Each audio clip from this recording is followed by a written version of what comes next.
good evening. And no matter when you happen to be listening to this, it is always evening here at Tom's Terror Trove. And welcome to tonight's tale, The Unspeakable Betrothal by Robert Bloch. Before we begin, I thought it would be worthwhile to have a wee chat about the story in question and the hand that held the pen. If you want to skip my witless ramblings and get straight to the fireworks factory, as it were, this episode is divided into chapters. I'll see you at the finish line. I hope you'll forgive me, as this week it's another short story. I've got a little bit of a sore throat and a cough that I can't shake, but I will soldier on regardless.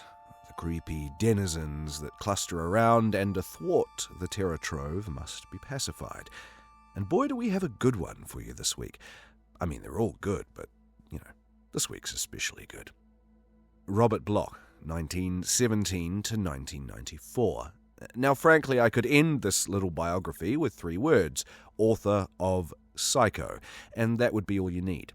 But why content ourselves with 3 words when at least, several more will do? Well, for starters, I suspect most of us are more cognizant of the Hitchcock film rather than the novel it was based on.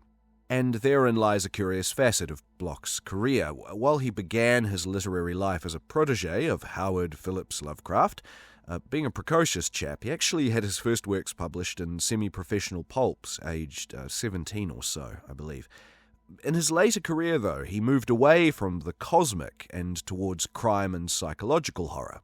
It's actually timely we're talking about Bloch today, seeing as I recently recorded Pickman's Model, since that ghoulish, pun intended, tale was the first by Lovecraft that Bloch ever read.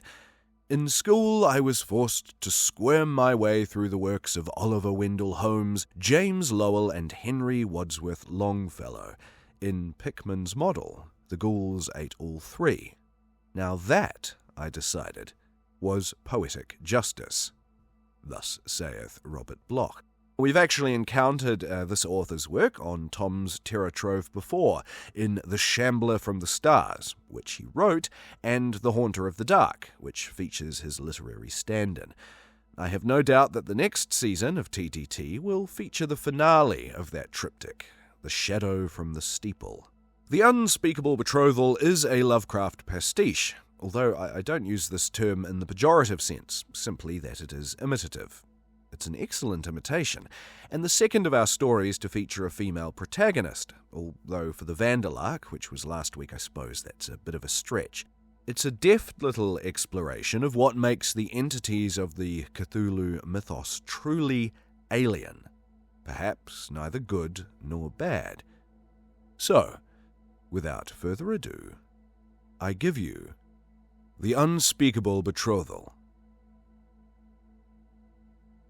Not far thence is the secret garden in which grow like strange flowers the kinds of sleep, so different one from the other. The sleep induced by datura, by the multiple extracts of ether, the sleep of belladonna, of opium, of valerian, flowers whose petals remain shut until the day when the predestined visitor shall come and, touching them, bid them open, and for long hours inhale the aroma of their peculiar dreams into a marveling and bewildered being. Proust, Remembrance of Things Past. Avis knew she wasn't really as sick as Dr. Clegg had said. She was merely bored with living. The death impulse, perhaps. Then again, it might have been nothing more than her distaste for clever young men who persisted in addressing her as, "Oh, rara Avis." She felt better now, though. The fever had settled until it was no more than one of the white blankets which covered her, something she could toss aside with a gesture, if it weren't so pleasant just to burrow into it, to snuggle deeply within its confining warmth. Avis smiled as she realized the truth. Monotony was the one thing that didn't bore her. The sterility of excitement was the really jading routine, after all. This quiet, uneventful feature of restfulness seemed rich and fertile by comparison, rich and fertile, creative, womb. The words linked. Back to the womb, dark room, warm bed, lying doubled up in the restful, nourishing lethargy of fever. It wasn't the womb, exactly. She hadn't gone back that far, she knew. But it did remind her of the days when she was a little girl. Just a little girl with big, round eyes, mirroring the curiosity that lay behind them. Just a little girl, living all alone in a huge house, like a fairy princess in an enchanted castle. Of course, her aunt and uncle had lived here too, and it wasn't a really truly castle, and nobody else knew that she was a princess. Except Marvin Mason, that is. Marvin had lived next door, and sometimes he'd come over and play with her. They would come up to her room and look out of the high window, the little round window that bordered on the sky. Marvin knew that she was a sure enough princess, and he knew that her room was an ivory tower.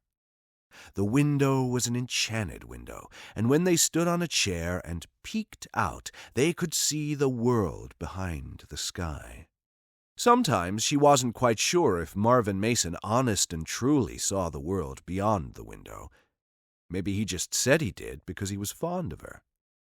But he listened very quietly while she told him stories about that world. Sometimes she told him stories she had read in books, and other times she made them up out of her very own head. It was only later that the dreams came, and she told him those stories too. That is, she always started to, but somehow the words would go wrong. She didn't always know the words for what she saw in those dreams. They were very special dreams. They came only on those nights when Aunt May left the window open, and there was no moon. She would lie in the bed, all curled up in a little ball, and wait for the wind to come through the high, round windows. It came quietly, and she would feel it on her forehead and neck, like fingers stroking. Cool, soft fingers stroking her face. Soothing fingers that made her uncurl and stretch out so that the shadows could cover her body. Even then she slept in the big bed, and the shadows would pour down from the window in a path. She wasn't asleep when the shadows came, so she knew they were real. They came on the breeze from the window and covered her up. Maybe it was the shadows that were cool and not the wind. Maybe the shadows stroked her hair until she fell asleep. But she would sleep then, and the dreams always came. They followed the same path as the wind and the shadows. They poured down from the sky through the window. There were voices she heard but could not understand, colors she saw but could not name, shapes she glimpsed but which never seemed to resemble any figures she found in picture books. Sometimes the same voices and colors and shapes came again and again, until she learned to recognize them, in a way. There was the deep, buzzing voice that seemed to come from right inside her own head, although she knew it really issued from the black, shiny pyramid thing that had the arms with eyes in it. It didn't look slimy or nasty, and there was nothing to be afraid of. Avis could never understand why Marvin Mason made her shut up when she started telling about those dreams. But he was only a little boy, and he got scared and ran home to his mommy. Avis didn't have any mommy, only Aunt May. But she would never tell Aunt May such things. Besides, why should she? The dreams didn't frighten her, and they were so very real and interesting. Sometimes, on gray, rainy days when there was nothing to do but play with dolls or cut out pictures to paste in her album, she wished that night would hurry up and come. Then she could dream and make everything real again. She got so she liked to stay in bed, and would pretend to have a cold so she didn't have to go to school. Avis would look up at the window and wait for the dreams to come. but they never came in the daytime, only at night. Often she wondered what it was like, up there. The dreams must come from the sky, she knew that. The voices and shapes lived way up, somewhere beyond the window. Aunt May said that dreams came from tummy aches, but she knew that wasn't so. Aunt May was always worried about tummy aches, and she scolded Avis for not going outside to play. She said she was getting pale and puny. But Avis felt fine, and she had her secret to think of. Now she scarcely ever saw Marvin Mason anymore, and she didn't bother to read. It wasn't much fun to pretend she was a princess, either, because the dreams were ever so much more real, and she could talk to the voices and ask them to take her with them when they went away. She got so she could almost understand what they were saying. The shiny thing that just hung through the window now, the one that looked like it had so much more to it she couldn't see, it made music inside her head that she recognized. Not a real tune, more like words in a rhyme. In her dreams, she asked it to take her away. She would crawl up on its back and let it fly with her up over the stars. That was funny, asking it to fly, but she knew that the part beyond the window had wings. Wings as big as the world. She begged and pleaded, but the voices made her understand that they couldn't take little girls back with them. That is, not entirely, because it was too cold and too far, and something would change her. She said she didn't care how she changed. She wanted to go. She would let them do anything they wanted if only they would take her.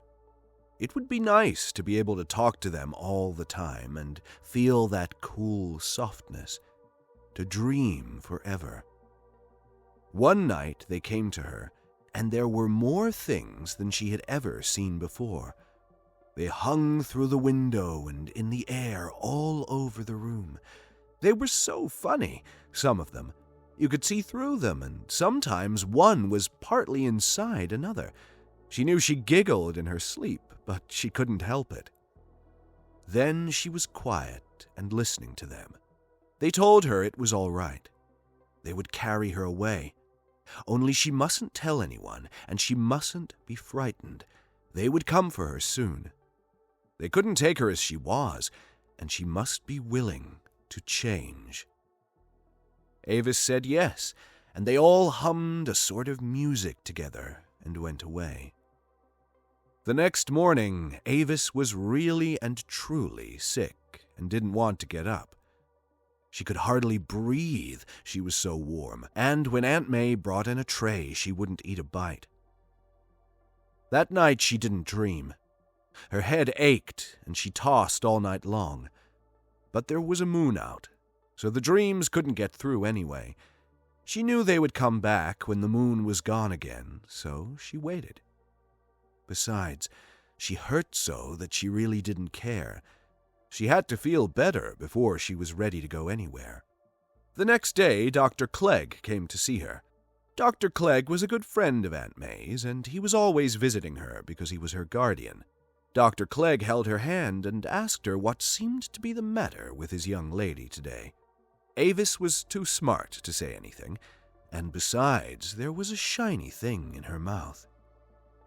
Dr. Clegg took it out and looked at it and shook his head. After a while, he went away, and then Aunt May and Uncle Roscoe came in. They made her swallow some medicine that tasted just awful.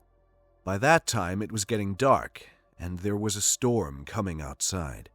Avis wasn't able to talk much, and when they shut the round window, she couldn't ask them to please leave it open tonight, because there was no moon, and they were coming for her. But everything kept going round and round, and when Aunt May walked past the bed, she seemed to flatten out like a shadow, or one of the things, only she made a loud noise, which was really the thunder outside, and now she was sleeping, really, and truly, even though she heard the thunder. But the thunder wasn't real. Nothing was real except the things. That was it. Nothing was real anymore but the things. And they came through the window. It wasn't closed after all, because she opened it, and she was crawling out high up there where she had never crawled before. But it was easy without a body, and soon she would have a new body. They wanted the old one because they carried it, but she didn't care because she didn't need it. And now they would carry her. That was when Aunt May and Uncle Roscoe found her and pulled her down from the window. They said later she had screamed at the top of her voice, or else she would have gone over without anyone noticing. After that, Dr. Clegg took her away to the hospital where there were no high windows, and they came in to see her all night long. The dreams stopped. When at last she was well enough to go back home, she found that the window was gone too. Aunt May and Uncle Roscoe had boarded it up because she was a somnambulist. She didn't know what a somnambulist was, but guessed it had something to do with her being sick and the dreams not coming anymore. For the dreams stopped then. There was no way of making them come back, and she really didn't want them anymore. It was fun to play outside with Marvin Mason now, and she went back to school when the new semester began. Now, without the window to look at, she just slept at night. Aunt May and Uncle Roscoe were glad, and Dr. Clegg said she was turning out to be a mighty fine little specimen. Avis could remember it all now, as though it were yesterday, or today, or tomorrow. How she grew up, how Marvin Mason fell in love with her, how she went to college and they became engaged, how she felt the night Aunt May and Uncle Roscoe were killed in the crash at Leedsville.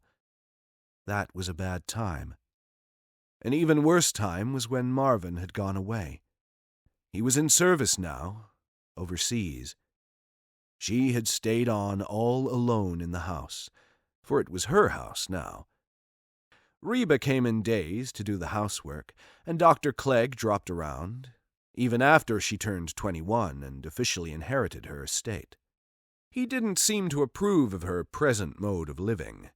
He asked her several times why she didn't shut up the house and move into a small apartment downtown. He was concerned because she showed no desire to keep up the friendships she had made in college. Avis was curiously reminded of the solicitude he had exhibited during her childhood. But Avis was no longer a child. She proved that by removing what had always seemed to her a symbol of adult domination. She had the high, round window in her room unboarded once more. It was a silly gesture. She knew it at the time, but somehow it held a curious significance for her. For one thing, it re-established a linkage with her childhood, and more childhood came to epitomize happiness for her. With Marvin Mason gone and Aunt May and Uncle Roscoe dead, there was little enough to fill the present. Avis would sit up in her bedroom and pore over the scrapbooks she had so assiduously pasted up as a little girl. She had kept her dolls and the old fairy tale books. She spent drowsy afternoons examining them. It was almost possible to lose one's time sense in such pastimes. Here surroundings were unchanged. Of course, Avis was larger now, and the bed wasn't quite as massive, nor the window as high. But both were there, waiting for the little girl that she became when, at nightfall, she curled up into a ball and snuggled under the sheets. Snuggled and stared up at the high, round window that bordered the sky. Avis wanted to dream again. At first, she couldn't. After all, she was a grown woman, engaged to be married. She wasn't a character out of Peter Ibbotson, and those dreams of her childhood had been silly. But they were nice. Yes, even when she had been ill and nearly fallen out of the window that time, it had been pleasant to dream. Of course, those voices and shapes were nothing but Freudian fantasies. Everyone knew that. Or did they? Suppose it were all real. Suppose dreams are not just subconscious manifestations caused by indigestion and gas pressure. What if dreams are really a product of electronic impulse or planetary radiations attuned to the wavelength of the sleeping mind?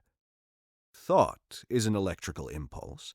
Life itself is an electrical impulse. Perhaps a dreamer is like a spiritualist medium, placed in a receptive state during sleep. Instead of ghosts, the creatures of another world or another dimension can come through, if the sleeper is granted the rare gift of acting as a filter. What if the dreams feed on the dreamer for substance, just as spirits attain ectoplasmic being by draining the medium of energy? Avis thought and thought about it, and when she had evolved this theory, everything seemed to fit. Not that she would ever tell anyone about her attitude. Dr. Clegg would only laugh at her, or, still worse, shake his head. Marvin Mason didn't approve either. Nobody wanted her to dream. They still treated her like a little girl. Very well. She would be a little girl. A little girl who could do as she pleased now. She would dream. It was shortly after reaching this decision that the dreams began again, almost as though they had been waiting until she would fully accept them in terms of their own reality. Yes, they came back, slowly, a bit at a time. Avis found that it helped to concentrate on the past during the day, to strive to remember her childhood. To this end, she spent more and more time in her room, leaving Reba to tend to housework downstairs. As for fresh air, she could always look out of her window. It was high and small, but she would climb on a stool and gaze up at the sky through the round aperture, watching the clouds that veiled the blue beyond, and waiting for night to come. Then she would sleep in the big bed and wait for the wind. The wind soothed and the darkness slithered, and soon she could hear the buzzing, blurring voices. At first only the voices came back, and they were faint and far away. Gradually they increased in intensity, and once more she was able to discriminate, to recognize individual intonations. Timidly, hesitantly, the figures re-emerged. Each night they grew stronger. Avis Long, little girl with big round eyes in big bed below round window, welcomed their presence. She wasn't alone any more. No need to see her friends, or talk to that silly old Dr. Clegg. No need to waste much time gossiping with Reba, or fussing over meals. No need to dress or venture out. There was the window by day, and the dreams by night. Then, all at once, she was curiously weak, and this illness came. But it was all false, somehow, this physical change. Her mind was untouched. She knew that. No matter how often Dr. Clegg pursed his lips and hinted about calling in a specialist, she wasn't afraid. Of course, Avis knew he really wanted her to see a psychiatrist.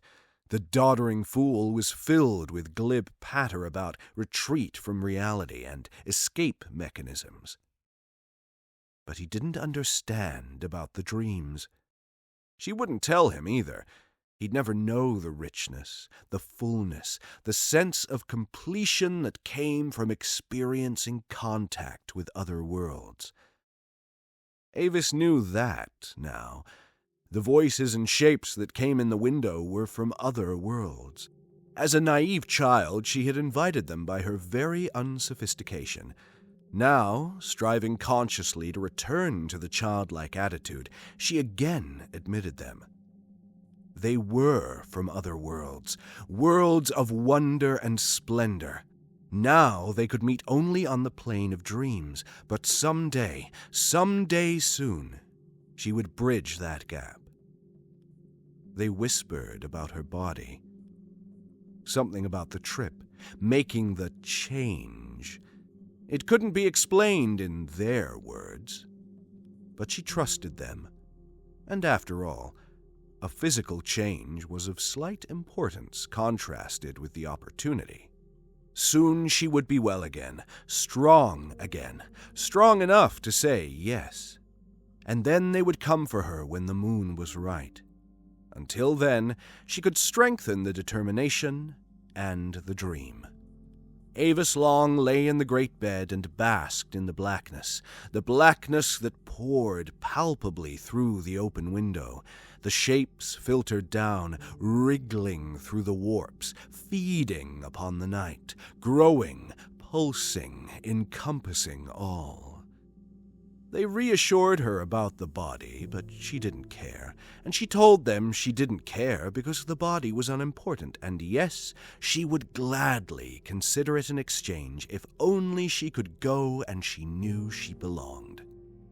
Not beyond the rim of the stars, but between it and amongst substance dwells that which is blackness in blackness, for Yuggoth is only a symbol. No, that is wrong. There are no symbols, for all is reality, and only perception is limited. It is hard for us to make you understand, but I do understand. You cannot fight. I will not fight it. They will try to stop you, but nothing shall stop me, for I belong. Yes, you belong. Will it be soon? Yes, it will be soon. Very soon? Yes, very soon. Marvin Mason was unprepared for this sort of reception. Of course, Avis hadn't written, and she wasn't at the station to meet him. But the possibility of her being seriously ill had never occurred to him.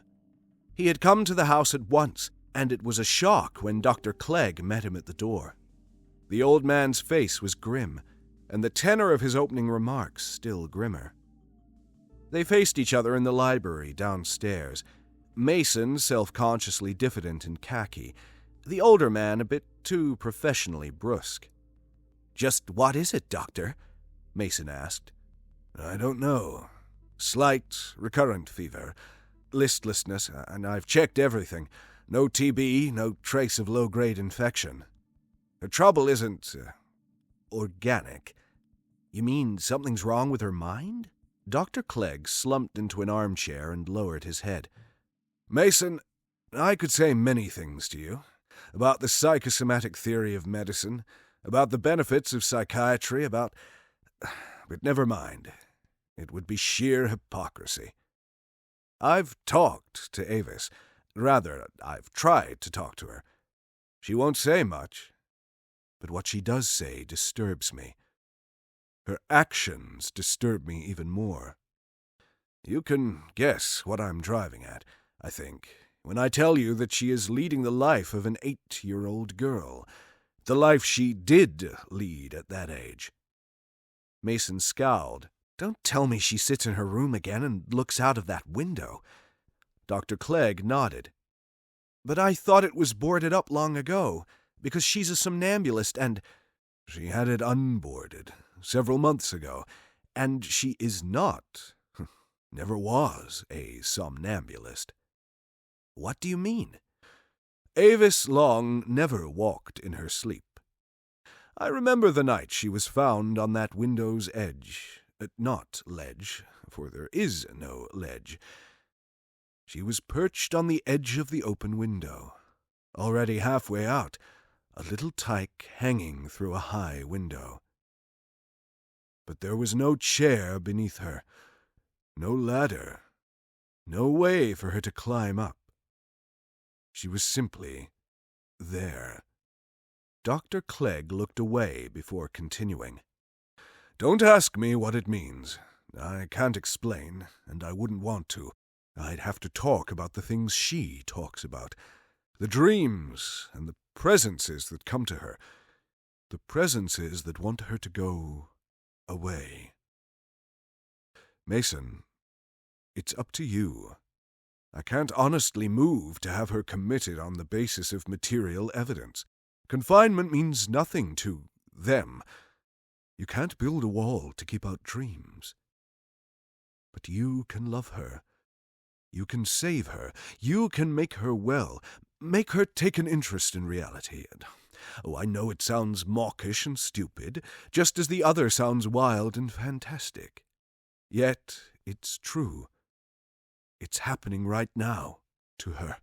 She's asleep up in her room at this very moment. She's hearing the voices, I know that much.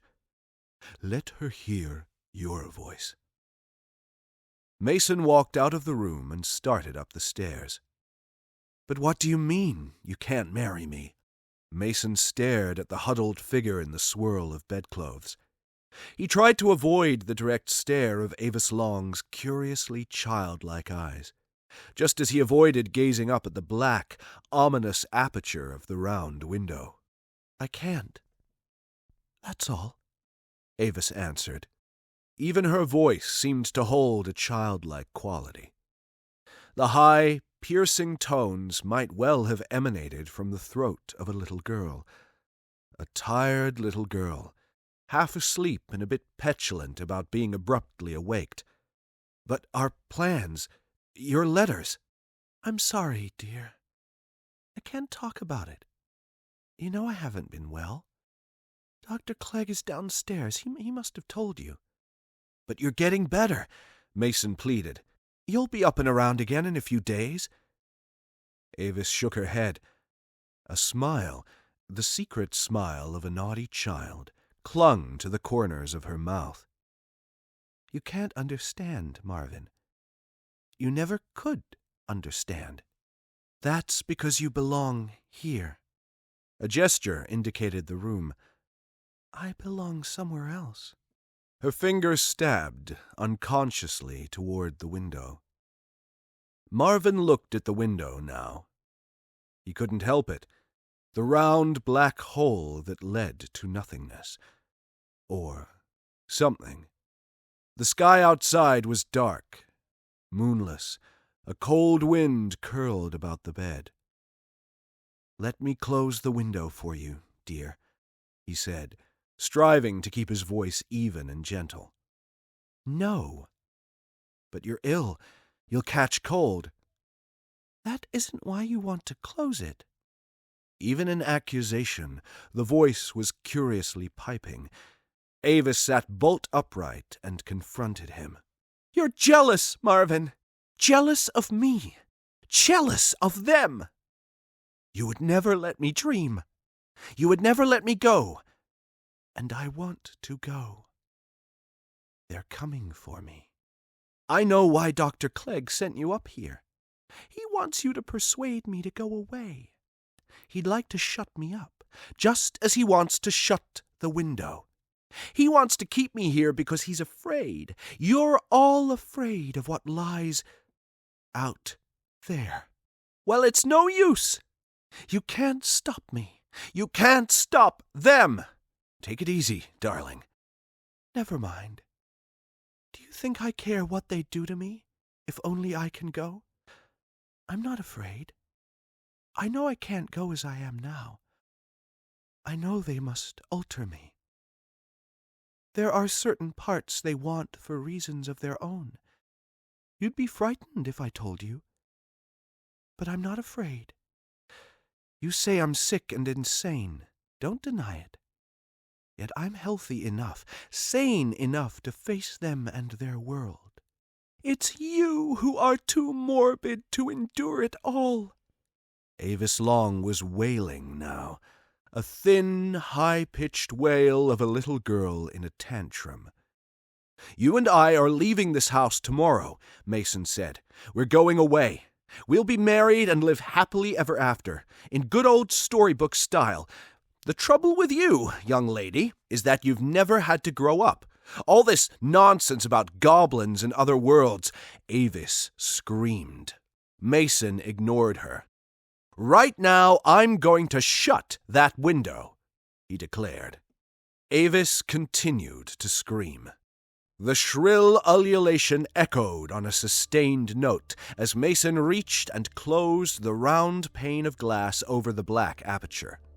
The wind resisted his efforts, but he shut the window and secured the latch. Then her fingers were digging into his throat from the rear, and her scream was pouring down his ear. "I'll kill you," she wailed. It was the wail of an enraged child. But there was nothing of the child or the invalid in the strength behind her clawing fingers. He fought her off, panting. Then, suddenly, Dr. Clegg was in the room. A hypodermic needle flashed and gleamed in an arc of plunging silver. They carried her back to the bed, tucked her in.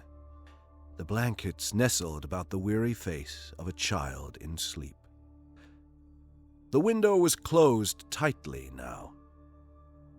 Everything was in order as the two men turned out the light and tiptoed from the room. Neither of them said a word until they stood downstairs once again. Facing the fireplace, Mason sighed. "Somehow I'll get her out of here tomorrow," he promised. "Perhaps it was too abrupt, my coming back tonight and waking her. I wasn't very tactful. But something about her, something about that room, frightened me." Dr. Clegg lit his pipe. "I know," he said. "That's why I couldn't pretend to you that I completely understand. There's more to it than mere hallucination." "I'm going to sit up here tonight," Mason continued, "just in case something might happen." "She'll sleep," Dr. Clegg assured him. "No need to worry." "I'll feel better if I stay. I'm beginning to get a theory about all this talk, other worlds and changes in her body before a trip. It ties in with the window, somehow, and it sounds like a fantasy on suicide." "The death impulse? Perhaps. I should have thought of that possibility. Dreams foreshadowing death. On second thought, Mason, I may stay with you. We can make ourselves comfortable here before the fire, I suppose." Silence settled. It must have been well after midnight before either of them moved from their place before the fire. Then a sharp splinter of sound crashed from above.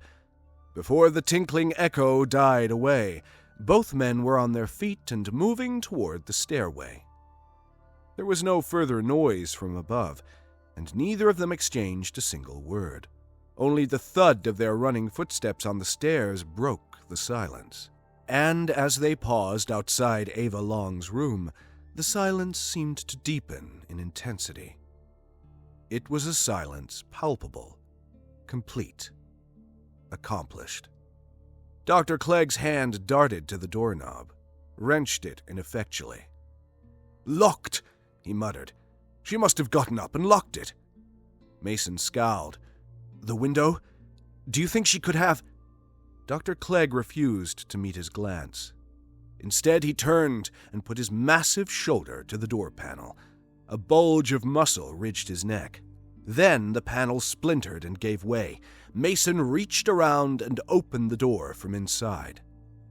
They entered the darkened room, Dr. Clegg in the lead, fumbling for the light switch. The harsh electric glare flooded the scene.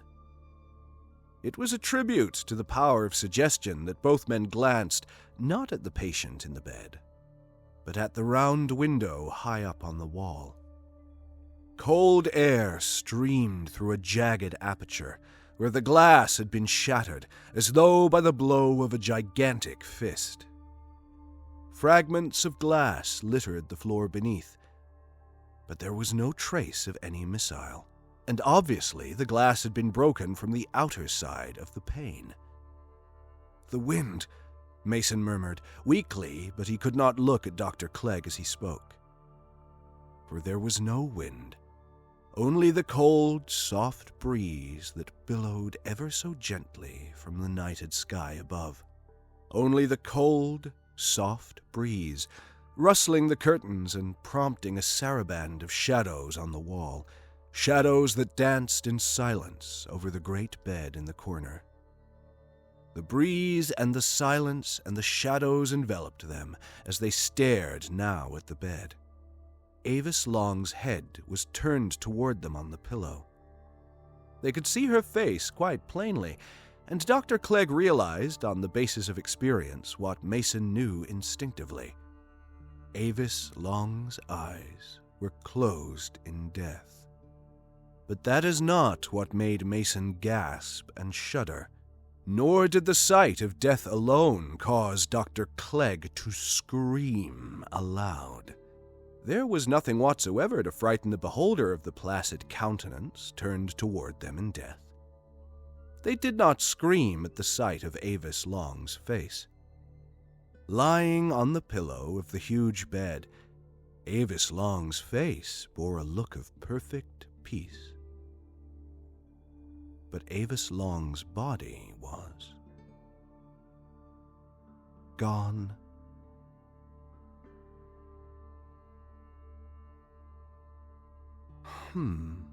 That story there was something almost romantic about that story. In fact, I wasn't expecting it to end on such a physiologically grotesque note. I thought she might just be gone. But it's a surreally disturbing image. How did you find that one? And what do you think of the more subtle episodes we've had lately that aren't just sort of overtly blood and guts, balls to the wall, so to speak, horror? Something a little more mysterious, a little more romantic. But then again, those of you who've been with me since the beginning will know that I kind of started this out reading The House on the Borderland, which kind of has a bit of everything, to be perfectly honest. So, yeah, interested to hear some feedback on that count. I will cut my postscript short this week, as I am running out of steam, as you can probably hear, in the old voice department, and will simply sign off as usual with, if you've enjoyed this episode, do stick around for a story next week, and the week after that, and the week after that, and so on ad infinitum. I do all this myself, the wonderful voice actors who contribute their talents to the crawling world notwithstanding. Episode 9 of that subseries is in the pipeline, and I'm currently at work writing episode 10.